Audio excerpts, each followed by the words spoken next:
Yeah. Hair flip, yeah, I'm a badass bitch. I don't like it. Hair flip, yeah. Oh my god. So you guys should be happy. Oh my goodness. Hair flip. But anyways, hair flip. Hair flipping on these hoes. Hi.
Talk about No Guidance. Like, how did that come together?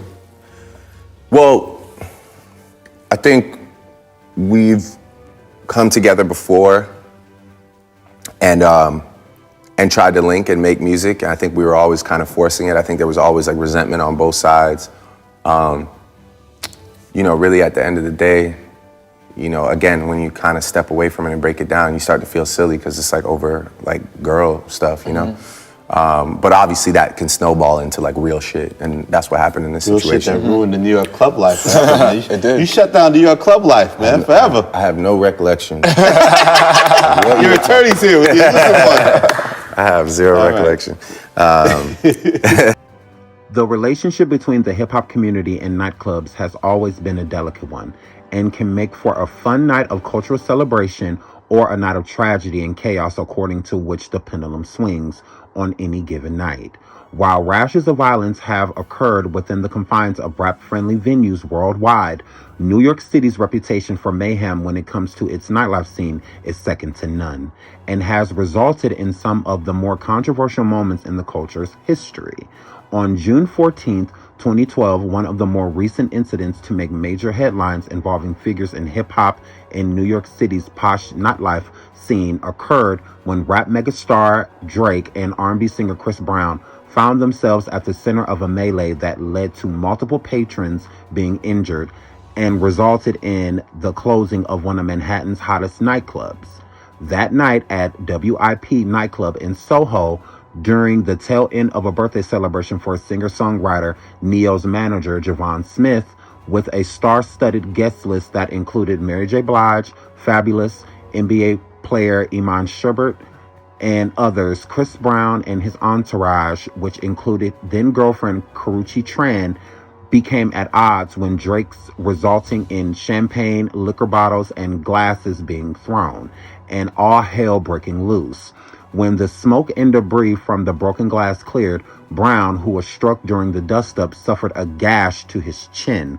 Brown's bodyguard, Patrick Big Pat Strickland, 23-year-old Australian tourist Megan Cassidy, and others would leave the venue with injuries, with both Big Pat and Cassidy receiving medical attention for their injuries. Tony Parker, starting point guard for the NBA team, the San Antonio Spurs, was also in attendance on the fateful night and suffered an eye injury when a shard of glass entered his left eye, scratching his cornea. Another wrinkle that would make the brawl a high-profile one. According to numerous reports and sources, Brown, who infamously assaulted Rihanna in 2009 during a lover's quarrel, sent a bottle of Ace of Spades to Drake's table after the Toronto native and his crew arrived at WIP, following a stop at popular NYC strip club Sin City earlier that night. However, Drake, who became romantically involved with Rihanna in the wake of their 2011 collaboration, Take Care, would decline the gesture, sending a note back to Brown's table alluding that Drake and the rude gal were still intimately involved. Quote, I was sitting right next to Chris Brown after he sent Drake the bottle. His entourage approached him and they exchanged FUs. Intrigued, a member of Brown's entourage told the Daily News following the brawl, Chris told them to bounce and all of a sudden someone tries to swing at Chris and Mills, and a lot of other guys in Drake's entourage started throwing bottles at our table. Additional reports and sources would also finger Drake and his entourage as the aggressors, noting that there was a shift in the vibe of the room when the rapper and his cronies entered the building, as well as Brown's disposition prior to their arrival. With all that being said, what happened is that Drake and Chris were at the same nightclub. Chris was there first. Drake came after. Chris knew that there was tension because of Rihanna. Chris did not want it to be tension, so he sends Drake a bottle of Ace of Spades, which is a very expensive bottle of liquor. Drake declines the bottle and sends the bottle back over there with his entourage, meaning the guys he was with, gave them the bottle, said, take this to him and tell him basically, F you. That's exactly what happened. In the midst of that, Chris responded to them coming over saying, F you, we don't want this. And one of Drake's entourage swung at Chris Brown, which made his people attack as well. In that process, allegedly, Drake and the people that was around his table started throwing bottles at Chris Brown's section. And the rest is history. I have zero recollection. But also makes good records. Yeah, but yeah, so... What made No God Is Different? Yeah, it was, well, I think we were just both grew up to the point that that person that was kind of, you know, in the middle of us is like no longer a part of like either of our like lives currently. Yeah. And I have the utmost love and respect for her. I think of her as family more than anything. And I actually had like kind of a moment of hesitation before because I didn't want her to ever feel disrespected by me linking up with him. But I also know how many nights she knows that me and him have both been consumed by this issue. And I think she's a good person with a good heart that would rather see us put that issue to bed than continue like childish shit that could end up in a serious situation. So I decided to go ahead with it. And, you know, I was hearing from people that he was in a really good space to link up. And yeah, I was like, I think like that show when he came out, it was like one of those like best buds moments, you know? It was like, man, we're best buds. We missed all these years. And yeah, I mean, I just always really had a lot of admiration for his talent. And I think finally he gave me the mutual respect and admiration by allowing me to take the lead on the song, you know, which was always kind of like, not like whenever we'd link up, he'd always have something in mind. And then I'd be like, well, maybe we should, you know, and again, people can take those things personally when it's like, when the one they think, you know, that you should get on, you're like, well, let me try something else. Right. And this was just a big moment for me because he let me send him a joint. And he just bodied it. He just bodied it. And I knew right away when the song was finished, I was like, oh man, this is crazy. Like not only did we link back up and like have like a cool show moment, but like we did a record together. Right. And it's serious. It's not a joke. Yeah. It's not some, you know, it's not some shit that's just gonna disappear. Like, this is a joint. It rained this summer. Yeah, and then again at the video, I really do thank him, you know, and I don't even know if I ever got to say this to him personally, but I really do thank him a lot because, you know, just him, like just both of us being able to put ego aside and him just trusting me again, you know. Initially that video didn't have that scene at the end, you know. Chris Robinson was directing it with another guy, and I met up with Chris the day before and I was like, yo, if you want this video to have the impact, we can't just shoot some shit where we're trying to look cool. We gotta address the issue at hand. It has to be, it has to feel, it has to have that SNL element to it. It has to. I'm like, I'm like, I promise you it'll be watched 100 times more if we just both admit that this is happening and don't try and act like, you got it, girl. Like, so yeah, and it involved shooting an extra day. And, you know, to Chris's credit, he stayed the extra day. He bodied it. He was hilarious. He kept a straight face while I was, you know, pulling my heart out of my chest and doing all that dumb shit. So, yeah, he was just amazing. And I think we both really felt, you know, satisfied after that. And, you know, he's also on my album as well. Well, I mean, if the song, I don't know what's gonna make the album, but we have done more music together. How are you approaching this? Have you ever wondered if Drake and Rihanna were really together? And if so, why did they split up? Well, let's get into it. February 22nd, 2016, Rihanna releases the steamy visuals for Work alongside Drake. Riri and Drake seen closer than ever as they get intimate for the camera. Is their relationship back on? February 23rd, 2016, Drake and Rihanna are spotted leaving a London nightclub. Amid rumors that the pair will perform together at the Brits, Rihanna and Drake are seen leaving Libertines nightclub in London. Did they leave together? February 24th, 2016, Rihanna and Drake give a very racy performance of Work live at the 2016 Brits. The pair shock viewers with their on-stage PDA. May 2016, Dre impersonates Rihanna live on SNL. Drizzy wore a wig and sang hilarious remix of Rihanna's Work, where he claimed the couple were only friends. June 2016, Rihanna and Drake spotted leaving nightclub together. Following rumors that Drake hooked up with Hailey Baldwin on Memorial Day weekend, Drizzy was spotted leaving Nice Guy nightclub in West Hollywood. June 2016. That same month, Drake flew all the way over to the UK to be with Riri. While Rihanna toured the UK, Drizzy flew over to London to spend time together.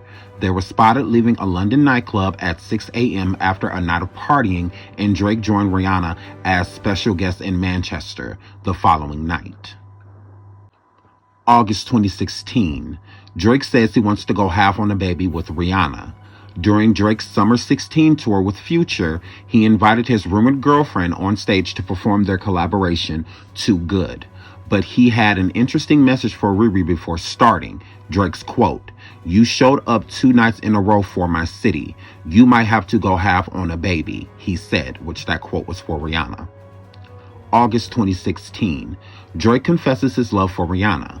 During the 2016 MTV VMAs, Drake handed Rihanna the prestigious Michael Jackson Video Vanguard Award, revealed, "She's someone I've been in love with since I was 22 years old."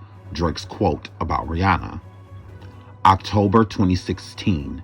Drake and Rihanna reportedly split up.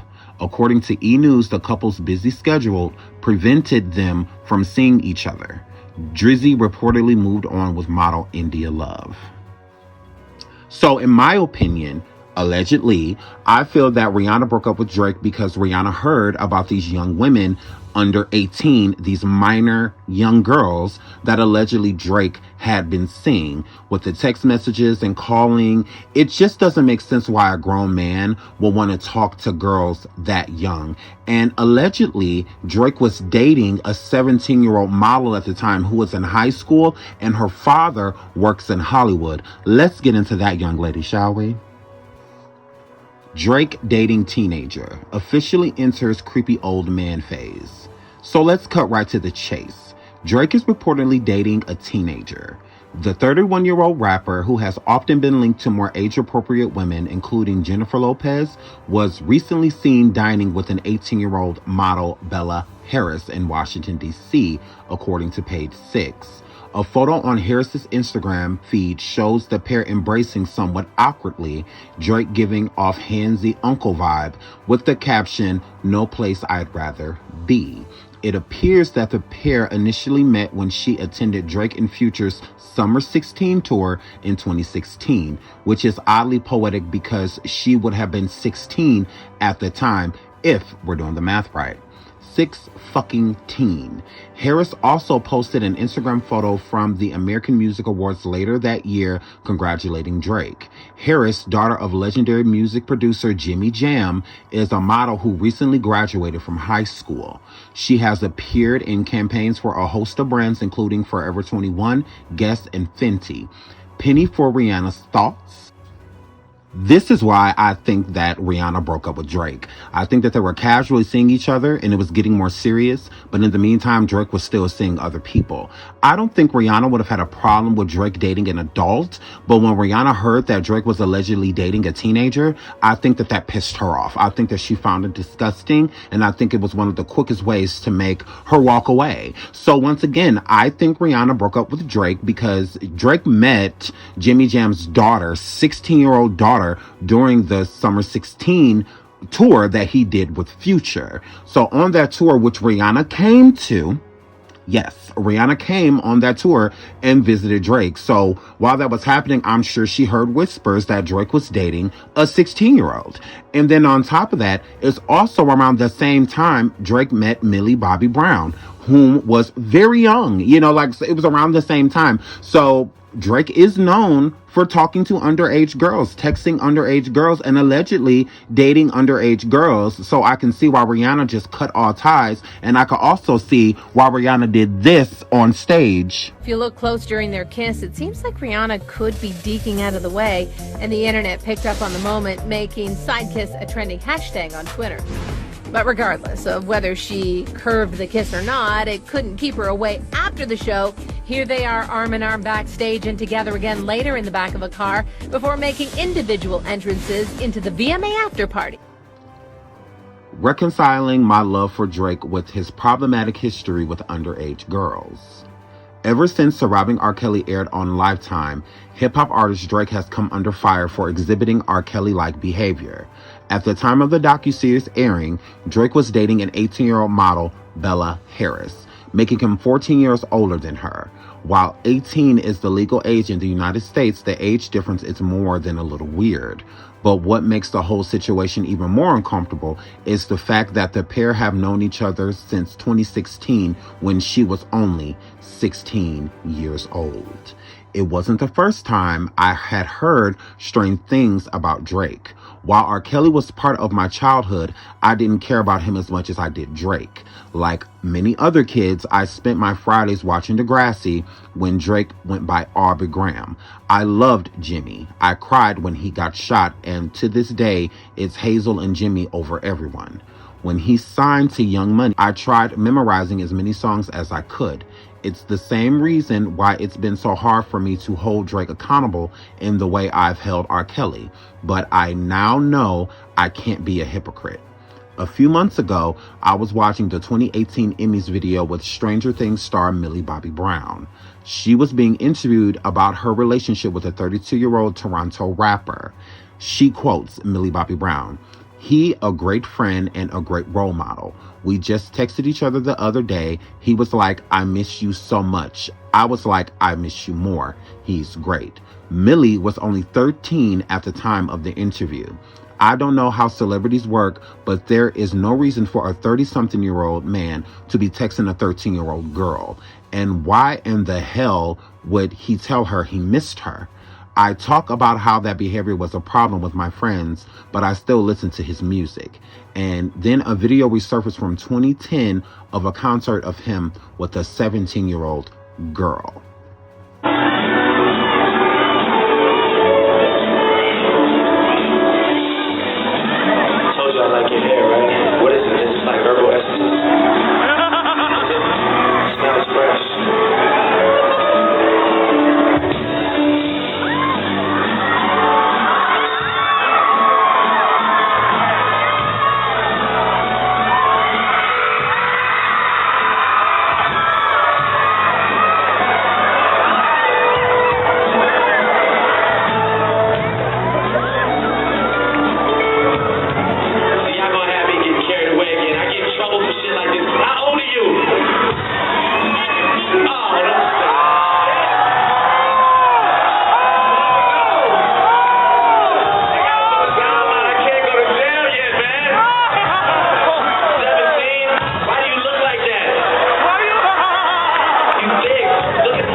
breast feel against my chest. I just want to thank you.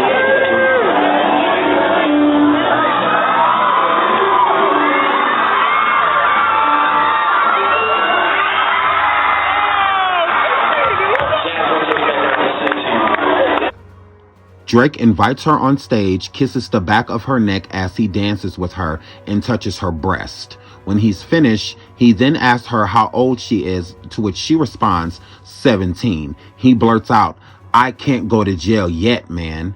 He gets really gross and says, "Why do you look like that? You thick. Look at all this. I don't know if I should feel guilty or not, but I had fun.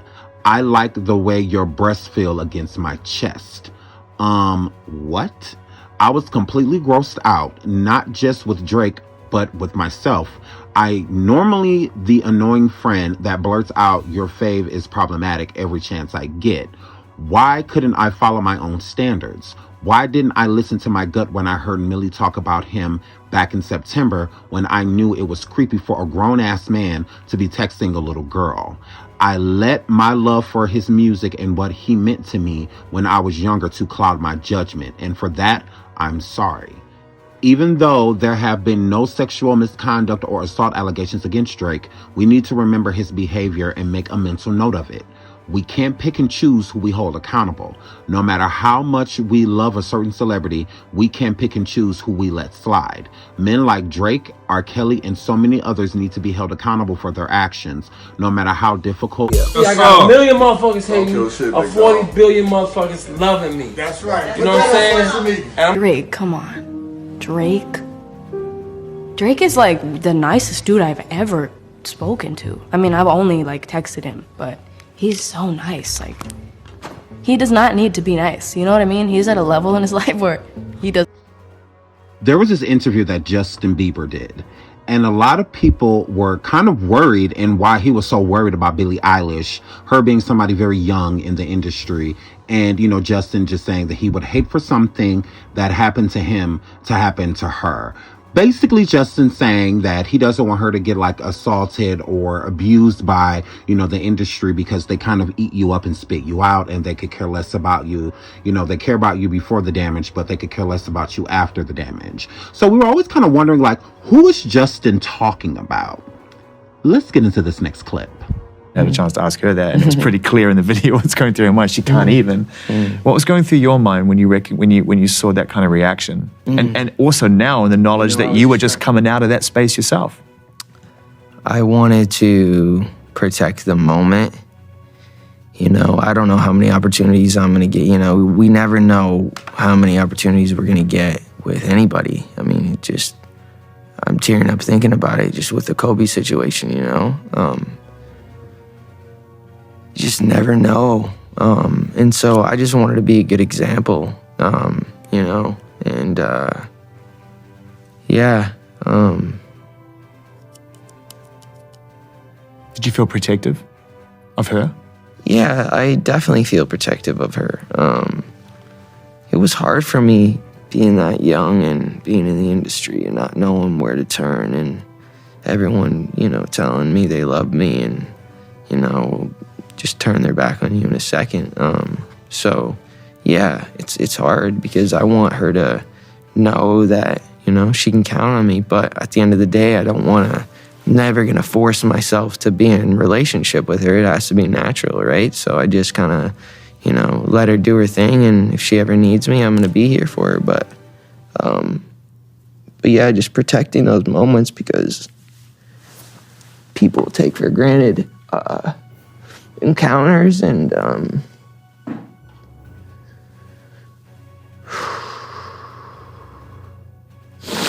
yeah, so yeah, I just want to protect her, you know. I don't want her to lose it. I don't want her to, you know, go through anything I went through. I don't wish that upon anybody. So yeah, if she ever needs me, I'm just a call. I believe Justin is talking about Drake. Billie Eilish and Drake have a close relationship once again, just like other young ladies. This is once again a minor. Billie Eilish just turned 18, and all of this was before she turned 18. From age, I believe, 15 to the age of 18, her and Drake have been texting each other. Like Millie Bobby Brown, she never states what is in the actual text messages or the conversations that she's had with Drake, which people find a little weird. Once again, for a grown man over the age of 30 to be talking to someone, a female especially, under the age of 18. So I believe that Justin is talking about Drake. Why would Justin be talking about Drake? Where's this energy coming from? Let's get into that as well. And yeah, Hailey and Drake might actually be an item. The two were recently spotted by an eyewitness at Drake's Memorial Day house party acting all lovey-dovey. And they were even caught getting cozy in Madison Beer's Snapchat. Celebs. They're just like us. Anyway, the very next day, Hailey and Drake were also seen grabbing dinner and heading out to the Nice Guy in LA. So are Hailey and Drake actually dating? Well, E! Online is reporting that the two are just friends. They are super playful with each other, but there's no romance at this point. Hailey Baldwin is married to Justin Bieber. When Drake was allegedly dating Hailey was around the time Justin was dating her too. So it was like an on and off type of thing. Broke up with Justin to get with Drake type of situation. And Drake was low-key trolling Justin about dating Hailey. And if you don't believe me, let's get into another clip of how Justin was being trolled by Drake. All right, y'all, so peep this. People weren't quite sure what to make of Drake's post over the weekend. On Saturday, January 2nd, the multi-platinum artist shared an Instagram photo of himself rocking a Justin Bieber-inspired haircut with Bieb's signature flip and a carefully placed heart in the front. Drake captioned the post, "Big move." Naturally, Twitter went wild with the jokes in response to the 2010-era throwback, doing ridicule Mr. Certified Lover Boy from Here to Zone 6, causing him to ultimately delete the post. But considering he's one of the most famous celebrities in the world with a net worth of $150 million, according to Forbes, the 34-year-old wasn't about to let that criticism bother him too much. Instead, he returned with 2 photos of his newly completed yacht that blows the competition out of water. Snaps of the luxurious yacht started making rounds on Monday, January 4th, showing off the pristine interior that rivals a wealthy person's actual home. Drake is the perfect example of wealth and clearly a fan of the finer things in life. Last April, he allowed Architectural Digest to come inside his Toronto home and photograph his sprawling 50,000 square foot pad, revealing his NBA regular size court and crowned by a 21 square foot perimeter skylight. A concert grand piano designed by Raphael Lee and Takashi Murakami in his 3,200 foot master bedroom. God, there's so many. But like Drake, come on. Drake is like the nicest dude I've ever spoken to. I mean, I've only like texted him, but he's so nice. Like, he does not need to be nice. You know what I mean? He's at a level in his life where he doesn't need to be nice. Yeah, and she's crazy. She's a superstar. Superstar, right? So, yeah. So you're there and you see her and you see the way she's reacting to you. And I wonder what was going through your mind, because I've never had a chance to ask you that. Because I know what was going through her mind, because I've had a chance to ask her that, and it's pretty clear in the video what's going through her mind. She can't even. What was going through your mind when you saw that kind of reaction, and also now in the knowledge that you were just coming out of that space yourself? I wanted to protect the moment. You know, I don't know how many opportunities I'm gonna get. You know, we never know how many opportunities we're gonna get with anybody. I mean, I'm tearing up thinking about it, just with the Kobe situation, you know? You just never know. And so I just wanted to be a good example, you know? And, yeah. Did you feel protective of her?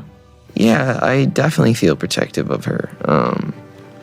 It was hard for me being that young and being in the industry and not knowing where to turn, and everyone, you know, telling me they love me and, you know, just turn their back on you in a second.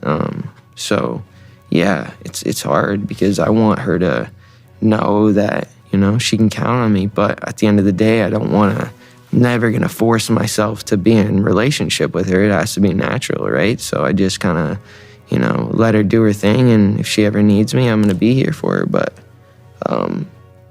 yeah, just protecting those moments, because people take for granted encounters, and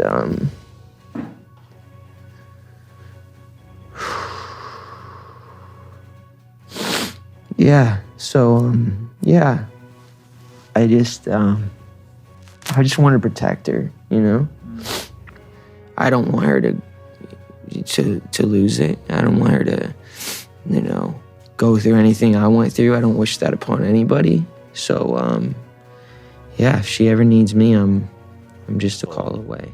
Hip hop mega superstar Drake. Millie Bobby Brown. The 11. Extremely famous 11 from Stranger Things.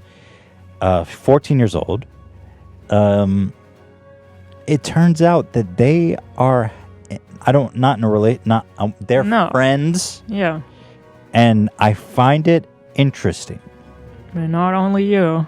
Everyone on the internet. No, yeah. Well, and for good reason, I think, because I find it... Now, first of all, speaking as a 33-year-old man, I'm close to Drake in age. How old is he? 31. Okay. Now, what purpose, what value would you get out of texting a 14-year-old girl?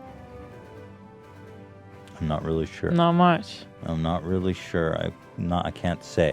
But then when she goes on to describe the relationship, I not only raise one eyebrow, I raise both my eyebrows. At first I heard about it because I think he invited her to a show and there was like a picture of them together and it was all cool.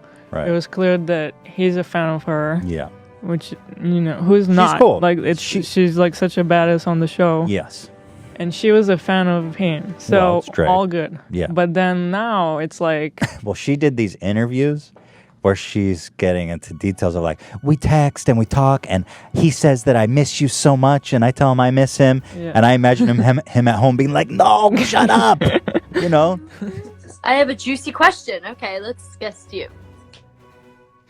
I'm trying to hold it in at night while you're sleeping next to me. Okay. Hi! Hi. How are you? I'm good, thank you. How are you? Good. Yeah. My question is, what is your most embarrassing moment in life? Yeah. You don't have to. Alright, like anything embarrassing that's happened. Doesn't have to be your most. There's a really embarrassing story, but I can't remember. No, I do remember his name now. Maybe don't say the name. Yeah, maybe don't say the name. Okay, so basically, I was at a party once. You know, I'm not a party. This was at like a Golden Globe party, and and so there was a bunch of actors there, and this man, you know, really famous, well respected, and I mean, I'm just not really with it with some of these stuff, and so he came up to me and he was like, "Hi, I'm such a big fan of you and Stranger Things," and I said, "Oh my goodness, thank you," you know, and I didn't think he was I didn't know really who, you know, I was like, oh thank you. And then when he passed, my agent came up to me and was like, "That's a really big actor," and I was like, oh my goodness, I felt so bad. And then that night I went back up to him and was like, oh my goodness, I'm so sorry, I'm just not very good with that stuff. But anyway, yeah, it was really embarrassing. Anyway, well, I hope you have an amazing rest of your night. Thank you. Okay, I love you. You too. Bye. Millie Bobby states here that she has met Drake on multiple occasions. This was one of the first times, and they meet at parties. I don't understand how it's okay for a 13-year-old to be at a party talking to grown-ass men. I just don't understand what makes that okay for teenagers to be partying with adults where there's a lot of alcohol, drugs, there's all type of things that go down at these parties. And I just find it really weird that Drake, a 30-something-year-old man, will walk up to a 13-year-old and try to spark up a conversation. And not only that, exchange phone numbers, all of that. Why? I mean, if Michael Jackson got flack for what he did, if R. Kelly's getting flack for what he did, why wouldn't Drake? If you are basically treating these kids as if, like, I know you're going to be grown soon. It's still an attraction at a young age, which is still creepy. So for you to be hanging out with somebody since they were 13 or 16, and then you start dating them at 18, which is what he did with Jimmy Jam's daughter, it's like gross. Like, are you sitting around just waiting for them to turn, or are you doing things with these young women before they actually turn to the age of consent, which in the United States is 18? So it just seems like a lot of grooming that is going on with Drake. I'm not saying that he is, allegedly, but it does seem as if he's done a lot of grooming with a lot of these young artists, Billie Eilish, and so on and so forth with Millie Bobby. You know, it just doesn't seem right, especially him meeting these people in adult situations. It's like, these are children, these are teenagers. Why is this okay? Brown are good friends. They've been in the news recently because apparently Drake has been giving Millie Bobby Brown boy advice. But some fans are not so supportive of their relationship. In fact, some are saying that the fact that they've been texting is really creepy. 31-year-old Drake and 14-year-old Millie Bobby Brown's friendship has been all over the internet lately. They always rep each other's work and they're always posing for photos together at parties. Which is like not unexpected. They live in the celeb world, which means they are not exactly normal people. Still though, that's a pretty big age gap.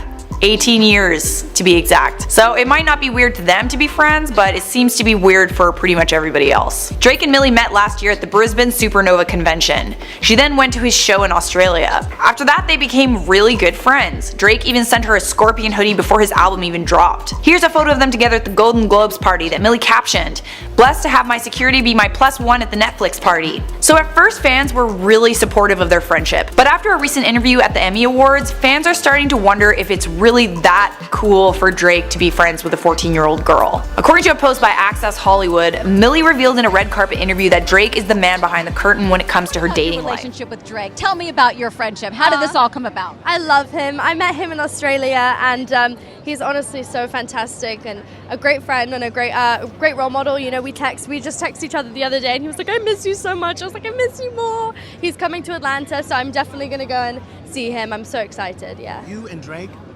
That's awesome. That's awesome. What advice does he give you? Like, what does he say? About boys. He helps me. What? Yeah. He's great. He's wonderful. I love him. What's his advice with boys? You know, that stays in the text messages. This is like princess vibes. Thank you. Right now. Thank you so much. How does it feel to be here for your show? I'm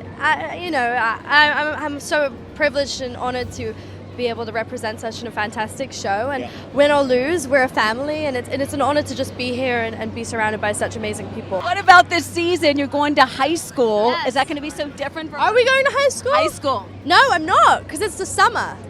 So no school. Summer before. Summer before. Even cooler. Maybe. I don't know, but it's very, very exciting. I love the show. The scripts are so good, and it's. Bobby Brown and Drake have hung out before at hotels. They've gotten dinner together. And if you pay attention in this next clip, you're going to see her inside of his IG Live, letting him know that she misses him. Drake ignores her, and he also states in the live, "Be careful of screenshots." I wonder who he was talking to. Yo, Ben, be careful before you get screenshotted. See what it is. Mom's birthday. Mom turned 70 today. Just feeling a vibe.